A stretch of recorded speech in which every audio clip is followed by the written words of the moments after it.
You'll notice that the handsome chap in the photograph on the right hand side is not actually clutching a hood. The more astute amongst you may have realised that I'm actually stood there holding a set of reindeer antlers. This will feature later on. What this talk is actually about, Glenn inspired it last year by asking me to do something about the Haxey hood when I mentioned it to him. And he wanted to know why people were busily beating one another up, etc. So we're looking at combat, some actual combat and some forms of ritual combat that take place in various interesting folk customs throughout the British Isles. And we'll be looking at not only the oldest recorded British folk custom that I know about, but possibly one of the youngest British folk customs that I've also come across. So I'll start with Haxey hood. Haxey itself, as you can see from, hopefully from here, is in East Yorkshire. And it's actually on a place called the Isle of Axstone, because at one time it was an actual island that was flooded, a bit like Glastonbury used to be. It's not nowadays, but it is still an area unto itself. Now, Haxey hood is a very strange, slightly unusual tradition. What they do on January the 6th, which is Old Christmas Day, is there are a group of people who are neatly assembled here.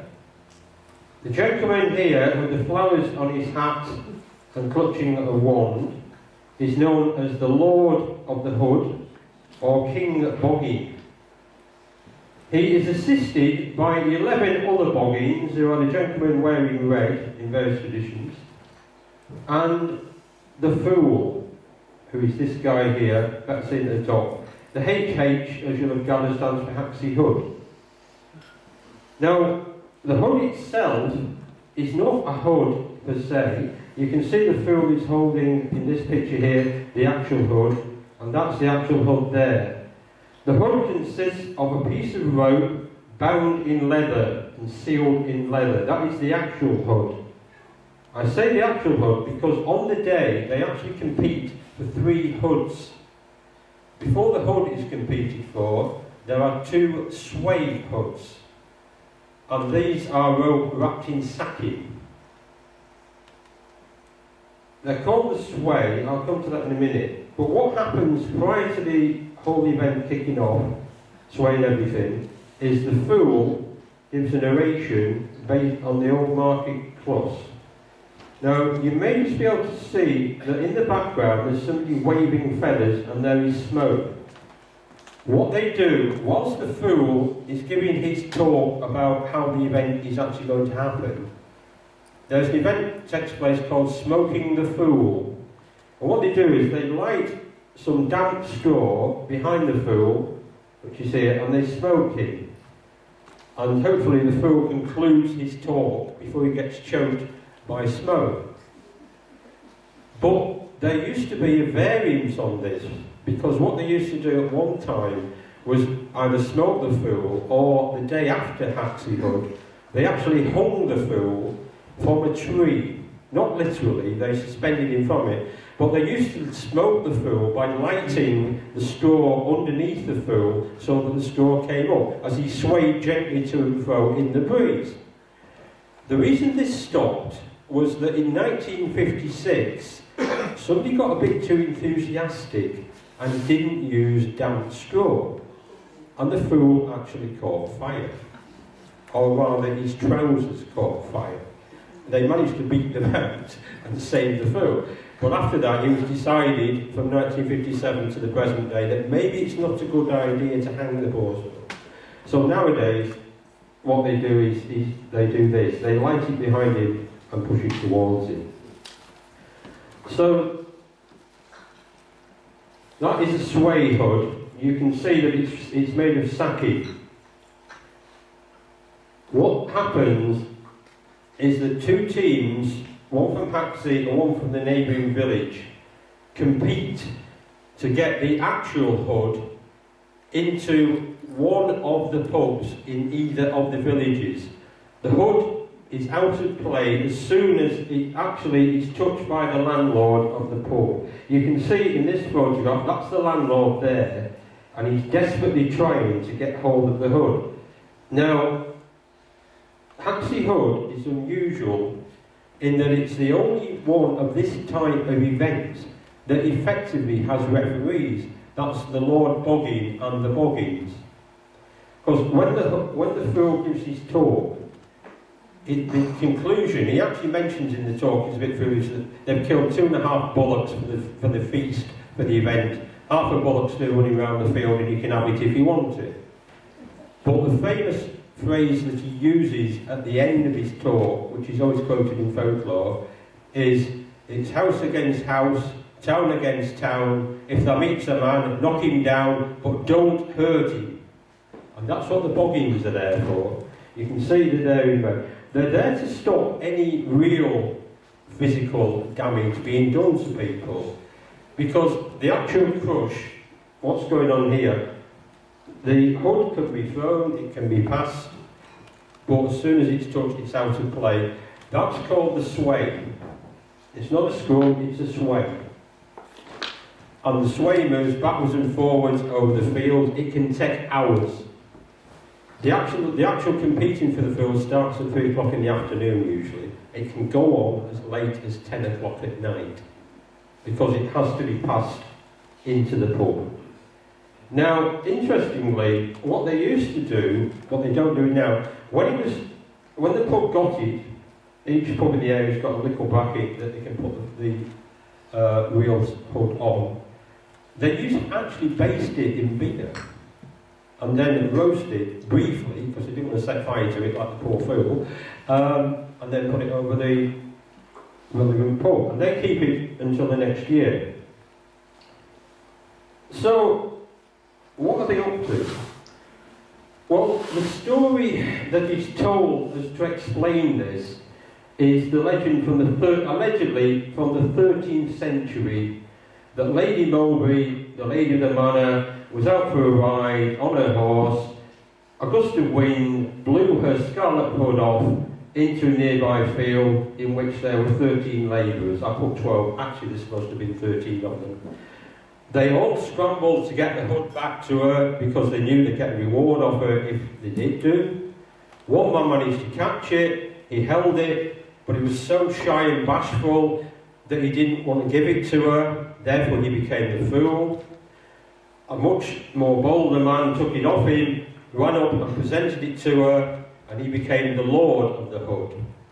And she was so grateful to the village that she supposedly gave him 13 half acres to the parish, and a hood that had to be played for every year in commemoration of the event. That's a story that goes along with it now. However, when you actually look at who's taking part in this, there's a bit of a clue in the numbers and when it takes place. January the 6th is Old Xmas Day. When they changed the calendars over from Gregorian to Julian, they lost 11 days. A lot of folk customs adapted to the new date of December the 25th under the new calendar, but some places stuck to the day they'd always had the tradition. And the 11 days, January the 6th, is the old Xmas Day. That's when they do it. So what we've got 11 boggins in red coats or jerseys, one king boggin, also known as Lord of the Hood, sometimes spelled boggan, and a fool. Boggin or boggan is a variant of boggart, bar guest. That's it. But we've got 13 people here. Now, I suspected there was something in it and a bit more going on around the fact there was 13 people and it's Christmas. And I eventually found out that the Lord Boggin, as I said earlier, he holds a wand that's comprised of 13 willow sticks bound together with 13 withies. That's with binding it together. The 13 willow wands are supposed to represent Christ and the 12 apostles. And one of them is reversed, and that represents Judas. So what we've got going on here is not a pagan custom, you've got a Christian custom. You've got the Lord of the Hood, aka Jesus Christ. You've got the 11 boggins, aka the good apostles. And then you've got the fool, who was Judas. And at the Last Supper that Judas attends, where you've got 13 people, one of the reasons 13 is supposed to be unlucky, that's when Judas goes off and betrays Christ with his 30 pieces of silver. Those of you of the Christian persuasion may remember what Judas does next after Jesus Christ is captured. He buys himself a rope and hangs himself from a tree. That's where this is coming from. It actually has been added at some stage to what they call a traditional competition that takes place on Plough Monday. Traditionally, in a lot of areas of the country, the ploughmen, the plough stops as they sometimes refer to in other areas, they had a custom of going out begging for money. It takes various forms.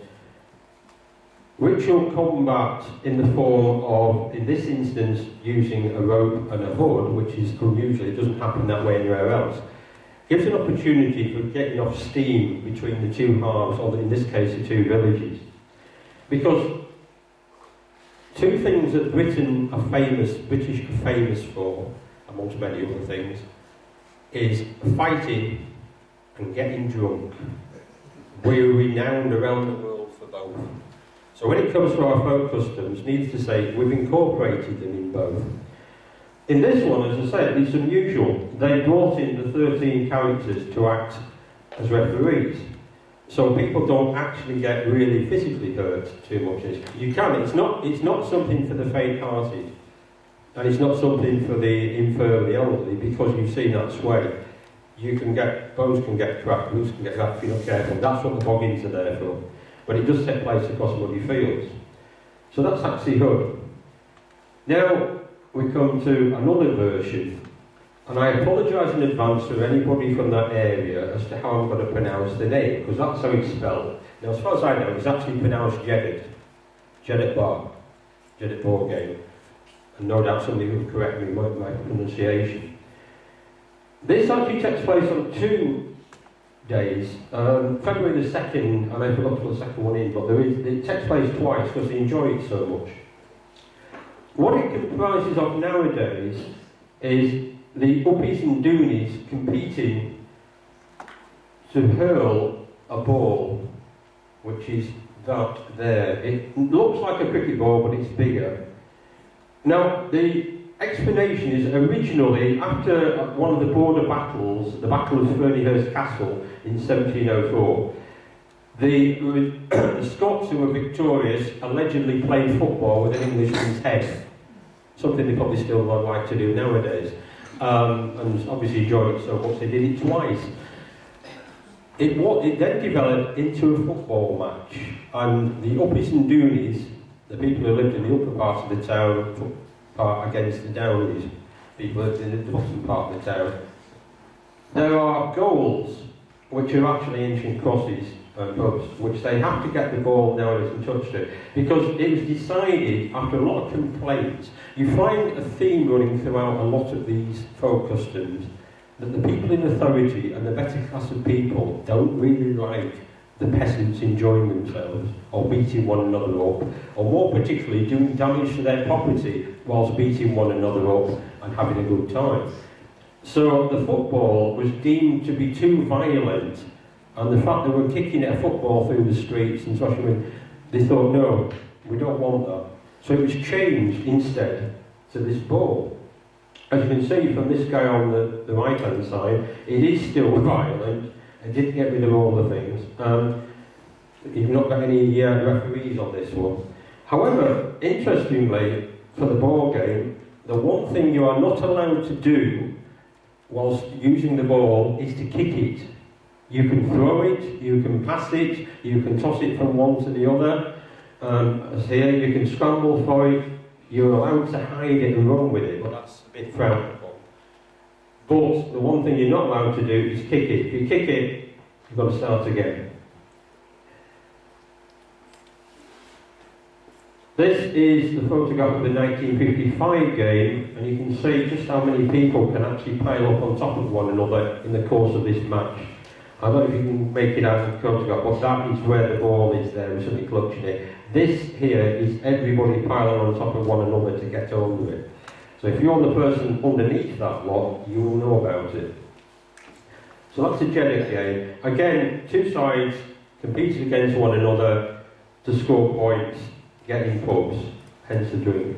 Now, one thing with these type of customs is it was a way of settling scores in a polite manner without actually resorting to knifing one another, hitting another down.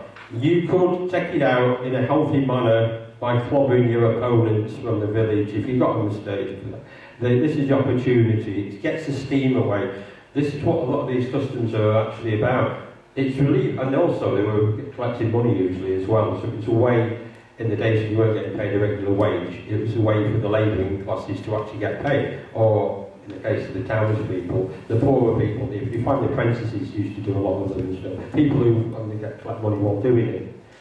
That's the board game. Now we move on to a slightly unusual one, two events on the same day. This is Hallerton in Leicestershire, and it's the Hallerton bottle kicking and hair pie scramble. This takes place on Easter Monday, and as you can see, there's the pie being carried through the streets. Nowadays, because hares are in a bit short supply and you don't use them, it's not actual hare meat, they actually use beef pie. But they did actually, originally it was hares that were in the pie. And on the day in question, a large pie was baked. It was then taken to the local vicar, who broke it up, scrambled it and threw it out to the assembled crowd, hence the hare pie scramble. Now the other half of this takes place after the hare pie is, or in this case the beef pie is distributed, and it's the bottle kicking. However, as you can see on the right, these are the bottles. They are not bottles, they are barrels of beer. And similar to the Hatsy Hood, they are competed for, and the idea is to try and score points by getting one or the other of them against the pub or the old village cross in the green. This one gets quite violent, and it also includes the stream, which is one of the boundaries between the two villages. So you can see here that these, again, the bottles are physically tossed. Now there's only one of them, the larger one, which, as I know it's that one, that's actually got beer in it. The two other bottles, which I think that's one of the other bottles, it's a bit hard to tell, those are actually empty, so they go around faster. But the heavier one, that's got beer in. And the person who manages to score it, when they reach either point, they get to keep it or drink it or do what they want with it. They don't get the barrel, they get the contents. As you can see here, it's quite violent, it's a lot more energetic than either of the other two. This one, again, they've tried to suppress it over the years. In the 18th century, they had a vicar in Hallerton who thought this was incredibly pagan. Didn't like it one little bit, particularly because it had hares in the pie. Ooh, that was terrible, that was the pagans. So he announced he wasn't going to take part in this, no way. At which point a slogan appeared painted on the village vicarage and the church saying, "No pie, no parson, and a job for the glazier." At which point the vicar realised it wasn't a good idea and proceeded to decamp from the parish, and they appointed a new vicar who was all for it, and it's been going on ever since. You can see the screen there on the left hand side, and it doesn't stop people, and on the right hand side, this is the only photograph I could actually find to show the winner. This is from again 1956, funnily enough, and that's the guy who's won the one with the beer. It's a bit blurred, but I can assure you when you see the original, he's got a lovely, happy smile on his face. I think he's probably drunk about half of it by the time he managed to climb up. That's the village cross that he's standing on. That's one of the points where you think if you get to that, that's the end of the game. So this is Hallerton. There isn't really an explanation as to why they're doing it this way that I could find that makes sense. It's obviously good fun, and they've obviously been doing it for years. I suspect it probably does go back to some guys kicking the barrel around. The hare pie is probably one of the old village doles. You find customs where at one time they used to give bread to the poor or cheese to the poor. based things like that. And then they get it a bit more exciting rather than just hand it out. Why don't we get a bit of excitement in it? And I think that's where the hair pie comes in. That they thought, well, rather than just have the poor queue up and do it, it's a bit boring for the onlookers. Why don't we just make fun of them and toss it to them? And they can actually, we can have fun watching them scramble for it. This sounds a bit cruel, but it does actually mirror what happens in other events. For example, Hungerford, which is unfortunately remembered now for a very nasty event, they have an event there, nothing to do with combat, where the tutty men go through the streets and toss out oranges, and they have an orange scramble in Tutford. But also, they heat up pennies and toss them out to the children to catch. They still do it, they don't leave them red up nowadays as they used to do. But that used to happen in a lot of things. Heat up pennies, throw them to the kids and watch the kids dance around with burnt fingers. Oh, the joys of medieval times. Now then, this is another form of ritual combat. We have a lot of mumming plays. In this area, you've got the Soulcake play over across the water at Warburton, which those of you here last year will remember a very interesting talk about the origins of that. Mumming plays take place at various times of the year. A lot take place around Christmas, some take place around Halloween. This is the Pesach play that takes place at Heptonstall in West Yorkshire on Good Friday. Now, the Pesach play is basically your basic mumming play, death and resurrection. The reason I've chosen this one, A, because I like it, because I tend to go every year for next one, and B, because Heptonstall incorporates more fights than anybody else's. Usually in a mumming play, with the characters, you have St. George, or his equivalent. You have an opponent who is usually the Turkish knight. Now, in this one, we do have a Turkish knight. We also have, in this one though, Bold Slasher, who's actually been killed in this one. We have Hector in this one. We have, I'll just move it on, the King of Egypt, who is here, and the Turkish knight. The other characters that take place in this play is the Doctor, who appears in a lot of mumming plays. Once King George has slain one of the others, there's usually a call for the Doctor, and you can see him here. He comes up and does a bit of comedy stuff and then gives them a drink, in this case from what's called knick-knack. It varies in mumming play to mumming play, and then they come back to life. Also, you'll notice in the background here and here is a character in this play called Tosspot. He's the fool. I must say, the guy who plays the fool in this play is the best one I have seen in the country. He takes his teeth out, he does the best gormless expression you will see. Tosspot is just there at the end. Basically, he used to collect the money. In this play, he runs around and he can kiss any woman in the audience. So he gallops towards any woman he fancies, kisses her, and she gets an Easter egg out of his basket. You can see here the combat is taking place. This is St. George here taking place, and in this case, it's Bold Slasher who gets defeated. This character is the Black Turkish Knight. This is Bold Slasher again fighting, and you can see the other characters Hector around. Because in this play, they introduce each character and they fight. Now, I said earlier, a lot of customs stop and then start again. This particular play was usually done by children, and it stopped in about 1975 when the teacher that was at the local school that was teaching the children the plays and doing the Morris dancing with the girls left. So there was a slight hiatus, at which point the guy who plays the Doctor here, who had actually taken part as a school child when he played the Black Knight of Paradise, decided that they should do it again as a one-off for the village in 1979. They did. You got some people together who took part as kids, including this guy. They taught the rest of them, and they put the play on. And it was so successful they've been doing it ever since. Now, it takes place, as I said, if you want to see it, it's Calder Valley is a good place. They have two Pesach plays, actually. There's another one that the lads from Midgley High School do on the same day. You can actually see both plays if you go to Heptonstall on Good Friday. They do about 4 performances starting off up the valley, and they travel around. But if you go to Heptonstone is up on the hills above Hebden Bridge, and this is takes place in Weaver Square.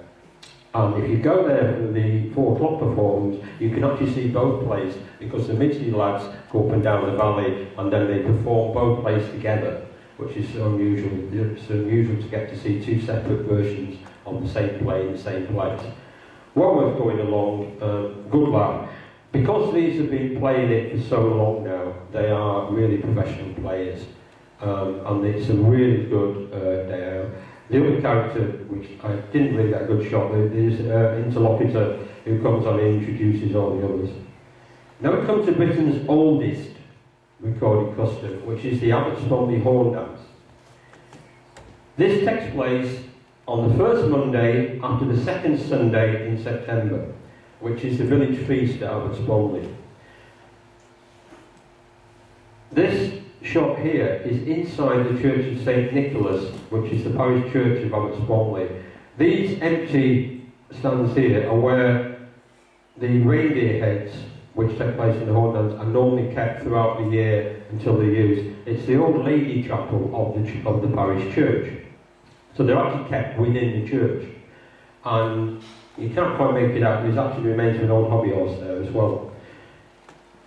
On the feast day, what happens is that there are 12 sets of reindeer horns, 6 with the horn with the carved wooden head touching the horns painted black, 6 where it's painted white. They're taken down, they are then blessed by the local vicar. This is at 8 o'clock in the morning in the church. They have a ceremony, and then the horn dancers set off on a 30-mile round trip. They first dance outside the church, and then they set off, and they've got various points that they traditionally dance at, including the local manor house, some of the local farms, and then about 3 o'clock in the afternoon when they get back to Abbots Bromley. There used to be 5 pubs. You notice drinking comes into this again. There used to be 5 pubs on the main streets of Abbots Bromley. There are now 4 pubs and an Indian restaurant. That's the horn dancers. Just to point out, you can see the different types there. Now, in addition to the horn dancers, over the years, what they've acquired is extra characters. So you've got the gentleman here on the obios. You have a fool. Fool's got up a lot in folk customs. You have this little lad here, is supposed to be Robin Hood. And you have the man in drag, the Betsy. Betsy crops up a lot. They crop up in rumming plays. Heptonstone is unusual in the Paysex play doesn't actually have a male-female character. A lot of rumming plays do. These minor characters in this play, because the main thing with Abbots Bromley horn dance is the actual dance where the dancers carrying the horns face off against one another. There is a very old tune that the dance is performed to, which I recommend people to listen to. You can find it on YouTube, you can find it on the net, and it's the Abbots Bromley horn dance tune. Because the old tune is quite slow and very eerie. If you listen to it played on the violin, it's a haunting tune, it won't stop in your mind. Unfortunately, nowadays, because they tend to move quicker, they just perform the dance to more traditional folk tunes. And Mick, who performs it, tends to play sort of Irish and things like that. The actual outfits that they're wearing, they look medieval, but they're not. The vicar's daughter, back in the end of the 19th century, decided that the usual garb, now what they used to do was wear smocks.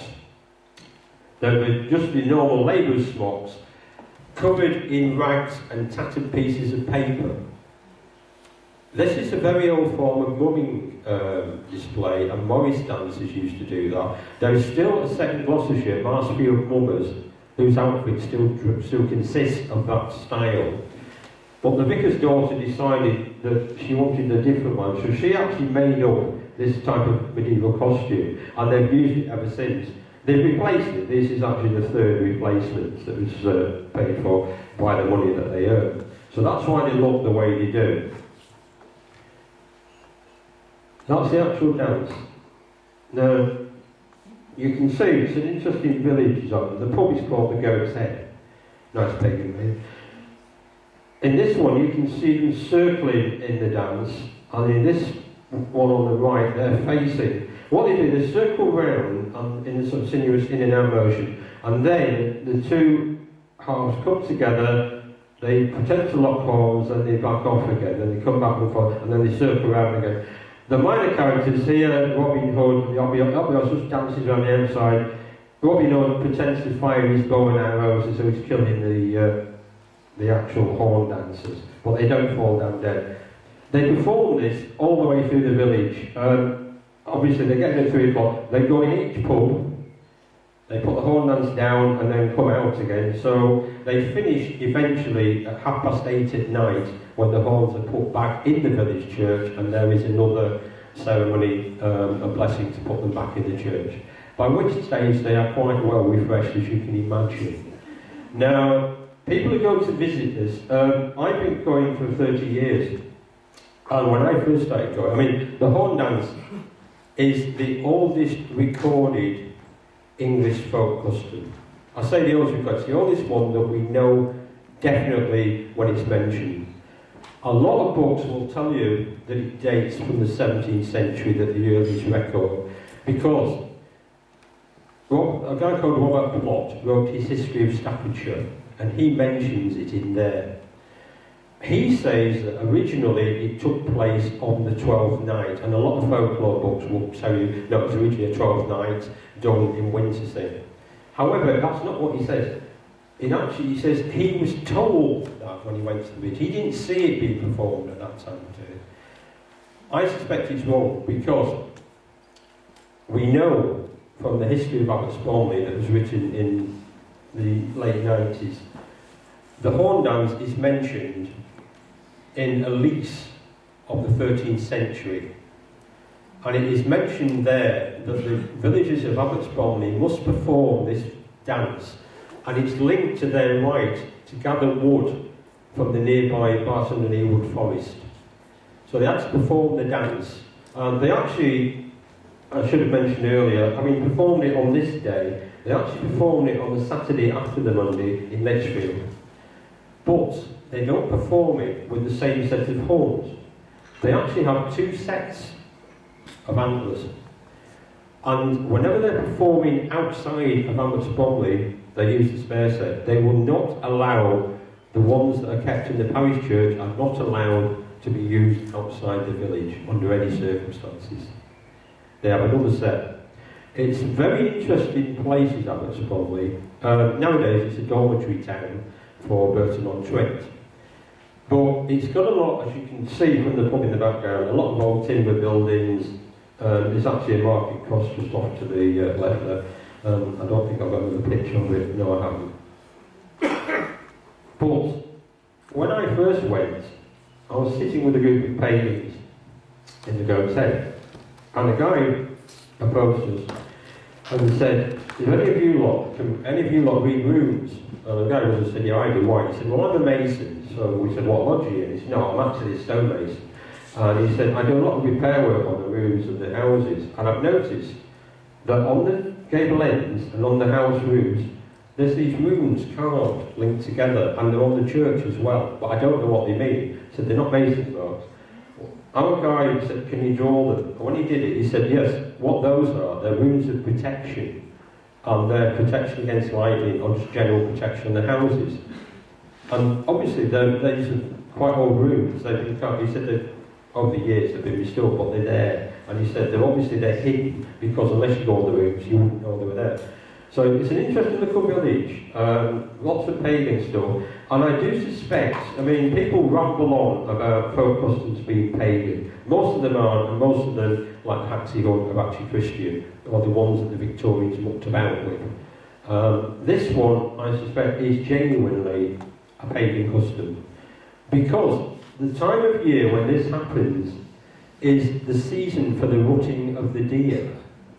That's when the deer rut in the forest, and the horn dance is actually portraying the deer clashing. If anyone's seen the deer rutting, the stags clash together with their antlers and they fight one another, and the one that overcomes the other is the one that gets to mate with the does.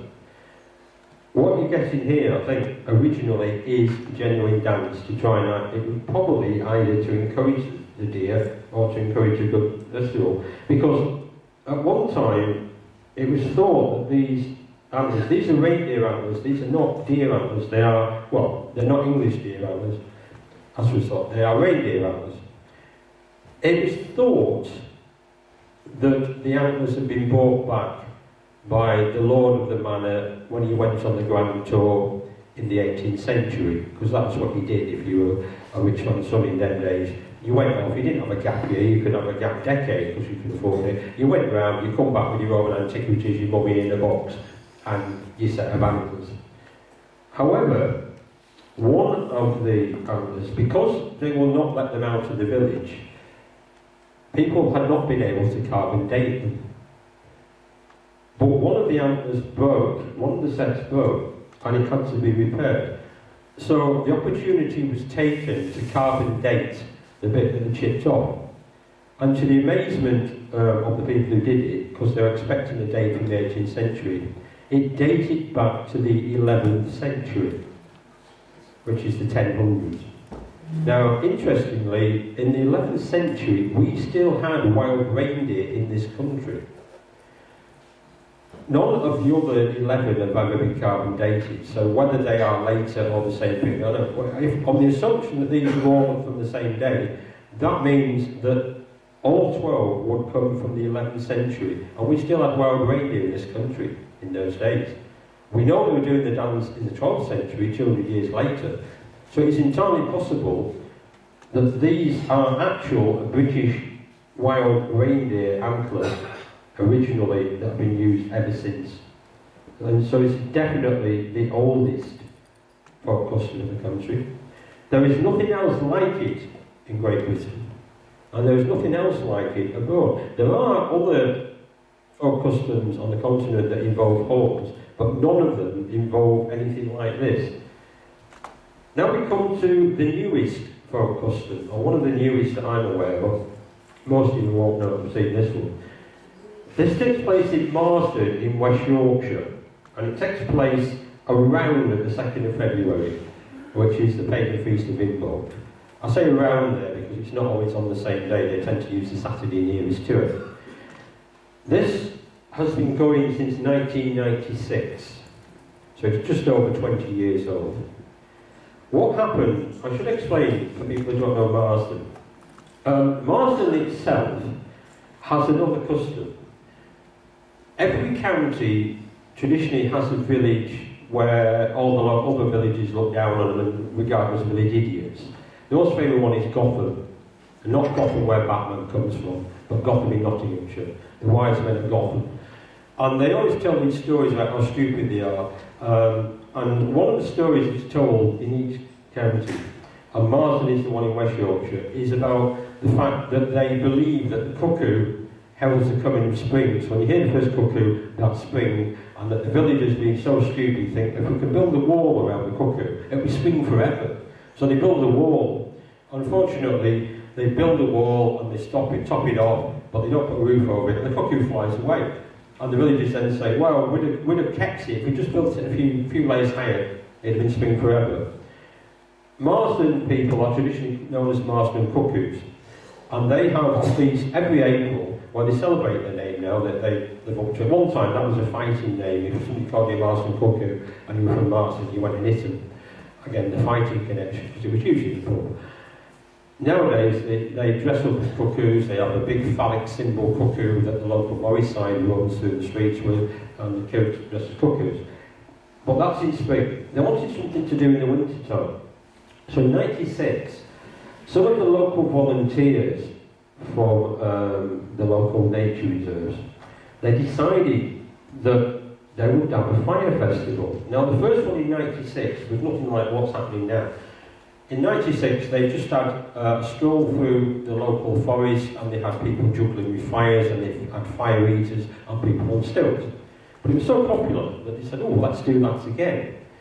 Now, Marsden is an area that a lot of pagans moved to in the 80s and 90s. People who couldn't afford to go to Glastonbury went to Mars and surrounding areas. So they said, well, what can we do? What is there in this time of year? So the pagans said, well, there's Imbog, or Candlemas for the Christians. It's associated with light. It's the coming of spring, the darkness over the light. Right, let's use that as a theme. So what they did was they have a battle between Jack Frost and Jack in the Green. And the character that you can see here, this is Jack in the Green, symbolising spring. Now you can see just about here that these two characters, one's got a sun and one's got a moon. It's supposed to be the sun and the moon as well, the light and darkness. It's got more elaborate as the years went on, because not only do they have the characters, but they start off a procession in the town by the station, and there are three characters. I couldn't get any decent photographs of them, but there's three characters starting from the procession swinging fireballs. They're called the fire druids, and they have black hoods. And then you have a whole bunch of characters, which is these people here with flaming torches. They wear fox masks. This is because they come from another modern custom that's started in South Yorkshire by a club, Fox pub. And they joined in now, and what they do is they battle two sets of them with flaming torches, one representing the supporters of Jack in the Green, and the others representing the supporters of Jack Frost. They march for about 3 miles up to Standedge Tunnel, where there's a field which you can see on the right. They have this battle in which that's Jack Frost's character on the left. That's the battle of Jack in the Green and Jack Frost. You can see it's done with flares, flaming torches. Eventually, Jack in the Green defeats Jack Frost, who retreats, at which point they set fireworks off, and there's a massive firework display, and then everyone goes off to the pub to get drunk. It got so popular, and has become so popular in the 20 years, that once again the authorities intervened and said, look, it's just too big for the police to do it every year. Can you do it biannually? So that's what they now do. So the last one was in 2016, the next one is in 2018. And it's really good. I mean, I've been there 2 or 3 times. It's well worth coming to see, check the kids out. The giant figures are really well illuminated. You can just about get them the size of them. They're about 30 feet tall in each one. There's some inside there on stilts. And they do really good displays. But this is a modern day, genuine pagan custom because the pagans did it. So you've got the darkness versus the light. Now this is the last custom. This is a very weird one from Devon. This is hunting the Earl of Rome that takes place in Coombe Martin in Devon. You can see the character in the middle. You see better there. This is the Earl of Rome. These around his neck are biscuits, and he's riding backwards on a donkey. This is a 4-day festival, and it's for 4 days. The person who's portrayed as the Earl of Rome is chased through the village and is hunted in the surrounding fields, and he's hunted in the surrounding forests. He's captured, placed backwards on a donkey. The Fusiliers then line up and shoot him. And then, they don't have a doctor in this one. They've acquired a hobby horse and a fool. And the hobby horse actually resurrects him. I copied this off their website because it's a long, involved explanation. I don't know if you can all read that. Basically, it was banned in, this is another reminder, it was banned in 1837 for the licentious and drunken behaviour that they were up to, and then revised in 1974. And it says here, over the 4 days of the spring bank holiday weekend, the grenadiers, Obios, Fool and the villagers hunt the Earl of Rome. They find him on the Monday night. He's mounted back to front on a donkey and paraded through the village to the sea. He's shot by the grenadiers and falls from the donkey, only to be revived by the Obios and Fool, remounted and carried on. But when he finally gets to the beach, The final shooting, which takes place on the beach, he doesn't get up, they pick him up and they throw him into the sea. So who is the Earl of Rome? Well, the legend is supposed to be Hugh O'Neill, the Earl of Tyrone, who fled from Ireland in 1607 and was shipwrecked in the local bay of Rapparee Cove. And then hides in the woods, survives only on ship's biscuits, is eventually captured by a party of grenadiers sent from Barnstaple. Yeah, that's fine, except, as they said here, there's no historical evidence Hugh O'Neill ever landed in North Devon. He actually reached Spain and lived his life out there, so why should he become the focus of the customer is a mystery? And then, as it says here, perhaps the locals got confused, which is probably likely, with a local landowner, Chichester, who was the Lord's deputy in Ireland at the time. That sounds logical to me. A lot of stories behind focus get a bit garbled over the years. But this one, you know, he's, as it says, he's used as a scapegoat by others. People believe what they want to believe, but it's good fun. And that's the Fusiliers. So you can see the ritual combat. They're dressed as soldiers, they've got the marching band and everything. They're the ones that go hunting in. That's the final bit when he's shot and they're actually running. And that is not a dummy, that's a real person inside the costume. And they just chuck him in the same. They don't chuck him in the deep end, they chuck him in the shadows. That is the final. But here you can see on the left hand side one of the bits where he's been shot in the street, and on the right hand side is before that. This here is the obvious. Now, this particular bit you can see has been borrowed, this design, because the Padstow obvious looks like that. Also mining obviouses. It's the West Country tradition to have obviouses like that. They're not your traditional man on obvious, as you saw earlier with the Alspondy one. There's this design has been developed. That's the fool in the background. But this is the only one where the obvious actually does something other than, as in Padstow and Elsie Street, where it revives the Earl of Rome. In other areas, as in Padstow obvious, the obvious dies and is resurrected by Dr. the Teaser in Padstow. In this one, the obvious actually does the resurrection, which is interesting. Very peculiar one. And as I say, I've no explanation for it, but you've got the hunting, humiliation, death, resurrection, and final death and sacrifice. So if you think of it as a scapegoat one, fine. But it only does go back to the 17th century. It's not a very old tradition, particularly, it's hundreds of years old, but it's not as old as Alspondy. But it's a very weird, very unusual, and it only happens in Coombe Martin. And that's the end of my story. As you can see from the guy on the left, even St. George has to call it a day. Unfortunately, he's actually smoking a fag, but just at the moment he took the photograph, he put his fag down. You can't see it, he's got a cigarette. I really wanted him with a cigarette in his mouth. So that's the end of my talk. As I say, there's folk customs all over the place. I recommend anybody to go and have a look what's happening in your local area. You'd be amazed. And as you saw in the case of Jack in the Frost and Jack Green, people are still inventing customs. So if you've got nothing going on in your local area, but invent a folk custom. Because, you know, 20 years from now, 100 years from now, somebody will come up with the stories to why you're doing it. You know, it's like in my local area, we have the World Coal Carrying Championships. It's been going on over 50 years now. Because two guys in a pub bet one another who could carry a sack of coal the farthest down the street. And it's done for charity. But the thing is, all the pits in the area are now closed. There are no coal pits whatsoever. So give it another 100 years, and there'll be a story about why these idiots are carrying sacks of coal up the main street, up a hill, to a pub. And it'll probably involve the devil and sacks of coal. You go to hell or something like that.